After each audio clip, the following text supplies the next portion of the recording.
Cooperative principal के बाद जो हमारा नेक्स्ट सब टॉपिक है वो है इम्प्लीकेचर। इम्प्लीकेचर होता है क्या है कि इनडायरेक्टली अपने मीनिंग्स को कन्वे करना। जिस तरह ग्राइस ने कहा था कि what a speaker implies suggest a means is distinct from what the speaker literally से। जो वो लिटरली जो वर्ड्स वो यूज़ करता है और जो उसकी इंटेंशंस होती हैं दोनों का बड़ा फ़र्क होता है, मतलब दोनों अलग अलग चीज़ें होती हैं।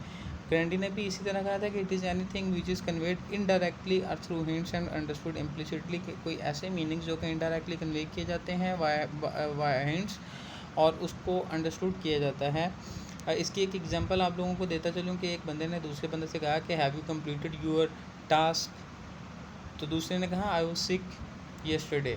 अब उसने उससे पूछी कोई और बात, उसने कही कुछ और बात, लेकिन मीनिंग उसका कन्वे हो गया कि उसने ये कहा कि I was sick yesterday and I was unable to complete my task, लेकिन उसने सिर्फ इतनी लाइन कही कि आई वाज सिक येस्टरडे, जिससे उस बंदे का जो मीनिंग था वो कन्वे हो गया। इसी को इम्प्लीकेचर कहते हैं। ये एग्जांपल आपको थोड़ी टफ़ लगेगी, इसलिए ये आसान वाली एग्जांपल आपको समझा दी मैंने।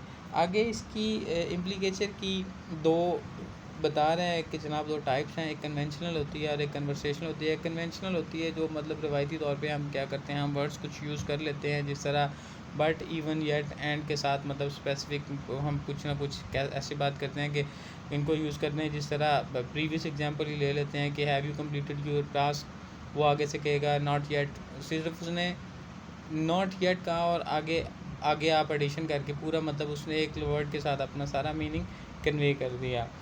अब आगे कन्वर्सेशनल की बात करते हैं। कन्वर्सेशनल जब दो लोग आपस में बात कर रहे होते हैं तो वो एक दूसरे की बात को समझ रहे होते हैं और अल्फाज का उन्हें पता होता है कि कॉन्टेक्स्ट से वो एक दूसरे की बात को मतलब ले रहे होते हैं। इसको कन्वर्सेशनल कहा जाता है।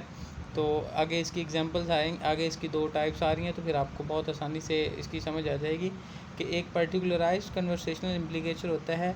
क्या होती है? Inference which are work out while drawing totally on the specific context of the utterance. Inference कहते हैं कि मतलब lines, meanings between the lines जो आप ले रहे हैं, जब आप उसकी बात करते हैं तो वो आपको जानने के लिए कॉन्टेक्स्ट, अटरेंस का जो कॉन्टेक्स्ट है, स्पेसिफिक कॉन्टेक्स्ट, वो आपको पता होना चाहिए। जिस तरह वो कह रहा है कि are you coming to the party tonight, वो आगे कहता है सम गेस्ट विजिटिंग। ठीक है, अब बात उसने कोई कही है लेकिन उसका मीनिंग क्या है? Some guest visiting, that's why I will not be able to attend your party tonight. Okay. और दूसरा आता है generalised conversational implicature, no special background knowledge of the context of utterance is required. इसमें कोई background knowledge हमें नहीं चाहिए context का। फॉर एग्जांपल उसने कहा did you bye bread and cheese, तो उसने आगे से कहा आई बॉट ब्रेड।